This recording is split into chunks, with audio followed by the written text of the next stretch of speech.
Assalamualaikum warahmatullahi wabarakatuh. Halo anak-anak, selamat pagi. Apa kabar kalian semua? Sehat-sehat ya? Dan itu yang Ibu harapkan. Nah, kali ini kita masih belajar di bab 5 ya, yaitu tentang kalor dan perpindahannya. Nah, kali ini kita akan belajar tentang perpindahan kalor. Nah, masih ingat bukan kita belajar yang lalu, minggu lalu tentang bagaimana kalor? Nah, sekarang kita ulas lagi. Apa itu sebenarnya kalor? Kalian kemarin sudah tahu ya apa itu kalor. Nah, kalor itu adalah bentuk energi yang berpindah dari benda bersuhu tinggi ke benda bersuhu rendah. Masih ingat kan? Contohnya apa minggu lalu? Nah, pintar, yaitu kita saat menggosok pakaian atau menyetrika pakaian ya. Nah, di sini kita akan mengulas bagaimana perpindahan kalor itu. Jadi, kalor itu berpindah dengan beberapa cara, yaitu dengan konduksi, konveksi, dan radiasi. Di sini Ibu akan jelaskan ya bagaimana perpindahan kalornya. Nah, minggu lalu kita juga belajar tentang ini kan, bagaimana perpindahan panas dalam sehari-hari. Nah, itu diantaranya ada yang menguap, mengembun, melebur, membeku, menyublim, dan menghablur atau mengkristal. Masih ingat ya bagaimana tentang perpindahan kalor dalam sehari-hari? Kalau saat melebur atau membeku dia seperti apa? Perlu kalor atau melepas kalor. Minggu lalu kita sudah belajar itu ya, jadi kalian bisa lihat kembali pelajaran yang lalu. Nah, yang untuk kali ini yang akan kita bahas adalah tentang perpindahan kalornya, yaitu ada 3 cara, yaitu perpindahan panas atau kalor itu. Coba perhatikan di sini. Nah, ini adalah ketika kita masak air ya. Nah, itu ada konduksi, konveksi, dan radiasi. Jadi contohnya begini. Ketika kita masak air, ternyata di tempat wadah air itu terjadi beberapa perpindahan kalor ya, yaitu konduksi, yaitu dari api langsung kena ke wadahnya. Nah, kalau kita pegang gagangnya, itu tentu kita akan pasti merasakan panas. Nah, sebetulnya dalam wadah itu air itu berputar karena perbedaan massa jenis sehingga berputar. Nah, itu adalah konveksi. Nah, kalau misalkan kita dekat-dekat kompor yang menyala itu, kita merasakan panas ya. Nah, tanpa memegangnya disebut radiasi. Nah, kita akan mengulas itu satu-satu. Apa itu radiasi, konveksi, serta konduksi. Nah, kalau kalian perhatikan gambar ini adalah rangkaian dari suatu peristiwa yang mengalami 3 perpindahan panas atau perpindahan kalor, yaitu konveksi, konduksi, serta radiasi. Kita bahas satu-satu ya. Nah, apa itu konduksi? Konduksi adalah perpindahan panas atau kalor yang melalui zat perantara. Namun, zat tersebut tidak ikut berpindah. Nah, konduksi terjadi pada benda-benda padat ya. Contohnya apa? Nah, contohnya adalah saat kita menyetrika. Nah, perhatikan setrika. Nah, kenapa bawahannya panas? Siapa yang tahu? Kenapa? Ayo, kalau bawahannya gosokan itu atau setrika itu panas. Dan kalau kita pegang ya, akan panas, akan terasa panas. Siapa yang tahu? Iya, karena di bawah setrika ini adalah elemen pemanas yang dihubungkan ke listrik. Sehingga elemennya panas, alasnya menjadi panas dan terjadi panas pada baju itu ketika kita menggosok ya. Tentunya pakaiannya jadi panas. Panas itu kenapa? Karena setrikanya menempel pada baju. Nah, itu mengalami perpindahan panas melalui apa? Melalui zat perantara. Nah, kemudian contoh kedua yaitu saat kita menyeduh kopi. Nah, kalau kalian menyeduh kopi atau teh panas atau kopi panas, kalian lupa nih, sendoknya kalian taruh di gelasnya. Apa yang terjadi? Nah, tentunya kalian memegang sendok itu panas ya, atau enggak kalian masukkan ke mulut kalian nih, pengen jajalin. Pasti panas juga itu sendoknya. Nah, itu contoh konduksi, jadi dia panasnya melalui zat perantara.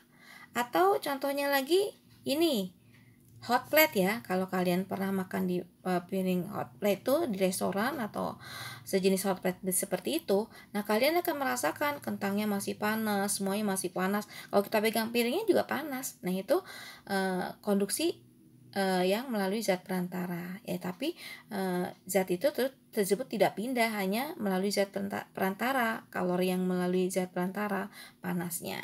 Nah seperti itu ya, itu namanya contoh konduksi. Nah lalu kita bahas lagi tentang sebelum kita bahas tentang konveksi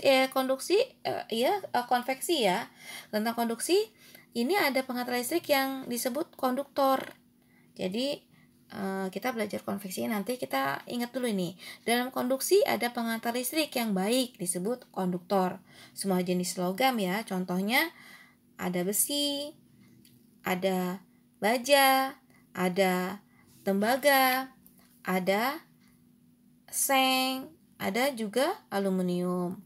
Nah ini adalah contoh konduksi yang baik sebagai pengantar yang baik ya dari semua jenis logam. Nah kemudian kalau contohnya lagi sebagai bukan jenis logam yang pengatur yang kurang baik disebut isolator. Contohnya adalah kayu, kemudian kaca, kemudian plastik, ebonit, dan kertas. Kalian tahu ebonit ya? Ebonit itu ini ya, kalau kalian tutup panci, nah tutupnya itu ada gagangnya hitam, nah itu namanya ebonit ya gitu. Nah sekarang kita lanjut. Jadi tadi konduksi itu melalui pengantar panasnya melalui zat perantara. Nah ada konduksi baik dan buruk. Yang baik itu konduktor, yang jelek isolator. Nah ini adalah contoh-contohnya. Nah sekarang kita ke bagian kedua, perpindahan panas kedua, yaitu tentang konveksi. Apa itu konveksi? Nah, konveksi adalah perpindahan panas atau kalor yang memerlukan zat perantara, dan zat perantara tersebut akan ikut berpindah. Nah, konveksi bisa terjadi pada zat cair dan gas. Contohnya apa di sini? Nah, perhatikan di sini yang tadi masak air. Nah, ini adalah contoh-contoh dari konveksi.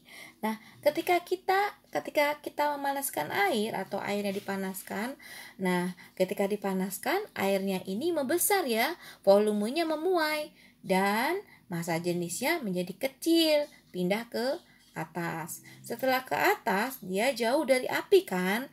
Nah, terus kena angin nih dari atas dan menjadi dingin lagi, volume menjadi mengecil, massa jenisnya menjadi besar dan ke bawah lagi, begitu seterusnya.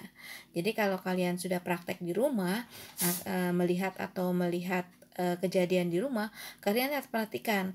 Nah ketika yang mendidih itu dalamnya sebetulnya berputar. Jadi kalau berputar itu kan berarti yang di atas tuh massa jenisnya kecil. Nah ketika dia turun ke bawah itu dia mulai besar lagi, ke atas tiup angin kecil lagi. Terus kemudian menjadi dingin kan, jauh dari api dia ke atas, terus kemudian ketiup angin dia menjadi dingin lagi, kemudian volumenya mengecil, massa jenisnya menjadi besar dan ke bawah lagi, begitu seterusnya. Nah itu adalah konveksi ya, contoh sehari-hari. Nah kemudian contoh seharinya lagi apa tentang konveksi, yaitu tentang lemari pendingin atau kulkas. Nah kalian punya kan ya kulkas di rumah? Nah tentunya ada yang punya pintu 1, ada juga yang pintu 2. Nggak apa-apa, sama aja, yang penting lemari pendingin. Nah sekarang prinsip kerjanya dari lemari pendingin itu seperti apa? Nah kalau kalian perhatikan, atasnya itu adalah freezer ya, tempat membekukan. Nah bawahnya tempat menyimpan buah-buahan, air, makanan, dan lain-lain ya. Tapi sebenarnya kalian tahu nggak kalau sebenarnya yang menjadi pendingin itu cuma freezer saja. Jadi di bawah itu nggak ada pendinginnya, dia hanya udara dingin. Tapi sebenarnya yang menjadi pendingin itu adalah pusatnya adalah freezer aja. Nah bagian tengah nggak ada pendinginnya. Jadi ternyata ada sedikit lubang di bawah yang diberikan, yang disediakan, yang bisa diatur. Nah, itu untuk mengatur jumlah udara dingin yang turun ke bawah. Jadi kebalikan dari masak air ya. Kalau masak air kan udara dipanaskan. Nah, kalau di kulkas ini, di lemari pendingin ini udara didinginkan. Terus kemudian dia menyusut volumenya, kemudian massa jenisnya besar. Nah, udara akan turun ke bawah. Jadi udara dingin yang di bawah kulkas itu yang di kulkas kalian itu didapat dari udara dalam freezer yang didinginkan ya. Karena dingin dia turun ke bawah. Nah, di bawah dipakai untuk mendinginkan air, buah-buahan atau makanan.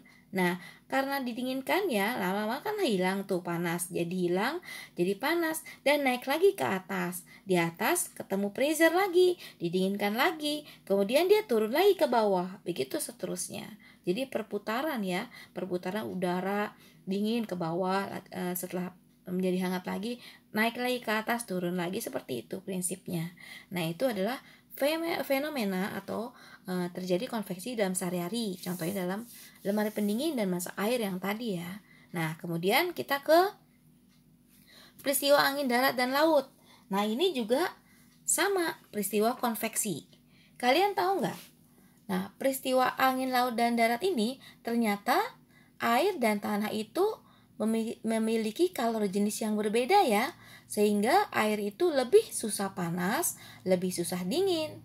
Nah, kalau di tanah ini lebih mudah panas dan kalau si tanah ini kan mudah lebih panas dan lebih mudah dingin ya. Jadi ketika pagi hari saat matahari muncul, yang panas dulu adalah si tanah. Kemudian bagian panas tanah itu dia naik ke atas. Dan udara bagian celah yang kosong, datanglah angin yang meniup. Kemudian naik ke atas, dingin. Nah, kemudian turun ke bawah, ke tanah lagi, balik lagi ke atas. Nah, kita bisa menikmati tuh anginnya. Jadi angin pantai namanya.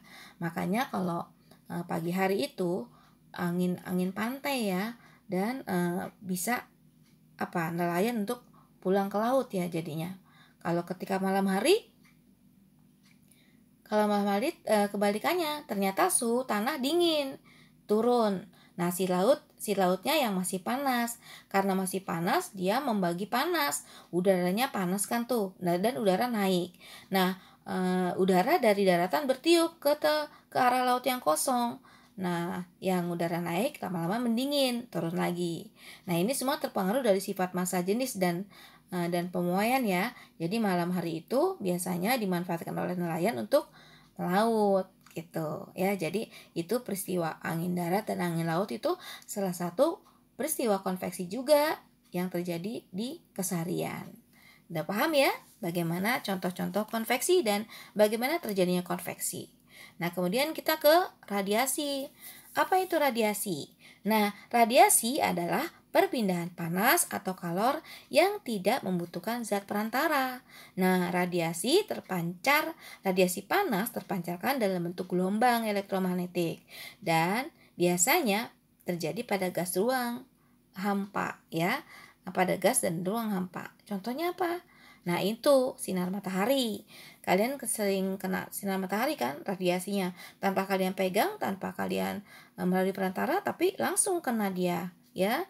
Jadi tidak membutuhkan perantara, tetapi dia kena radiasinya. Atau contoh lain, pada saat kalian memanaskan api unggun atau dekat kompor juga bisa. Nah, itu kalian bisa merasakan panas. Nah, itu namanya radiasi. Nah, kemudian contoh radiasi sehari-hari lainnya apa? Nah, ketika kalian menggunakan kaos atau baju putih, tentunya baju putih ini tidak langsung kena panas ya dibanding dengan hitam.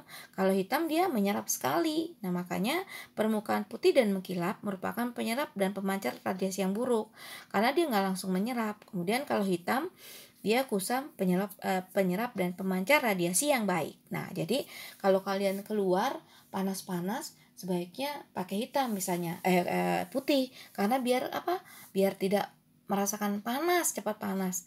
Nah, kalau kalian baju sekolah itu kan putih ya. Nah, ketika kalian upacara, kalian gak langsung merasa panas. Tapi coba kalau kalian olahraga baju hitam, pasti kalian baru sebentar sudah merasakan panas kan? Nah, itu namanya dia menyerap menyerap radiasi dari matahari. Nah, seperti itu. Sudah paham ya? Nah, mudah bukan kita belajar tentang perpindahan kalor? Jadi ada 3 perpindahan kalor, yaitu konveksi, konduksi, dan radiasi. Nah, untuk lebih mudahnya kalian bisa ceritakan nih di evaluasi. Kalian ceritakan di evaluasi bagaimana peran ketiga jenis perpindahan kalor pada gambar berikut. Nah, ini adalah memasak air ya. Jadi kalian ceritakan bagaimana perpindahan kalor ada 3 jenis itu di situ. Ada konveksi, konduksi, dan radiasi. Nah, paham bukan ya? Cukup mudah ya belajar hari ini. Kalian juga memahaminya tentunya. Nah, kita ucapkan alhamdulillah, semoga ilmu ini bermanfaat. Terima kasih untuk anak-anak yang sudah memperhatikan dan mendengarkan. Semoga bermanfaat ilmunya dan kalian bisa kerjakan evaluasi di rumah. Ibu ucapkan terima kasih. Wassalamualaikum warahmatullahi wabarakatuh.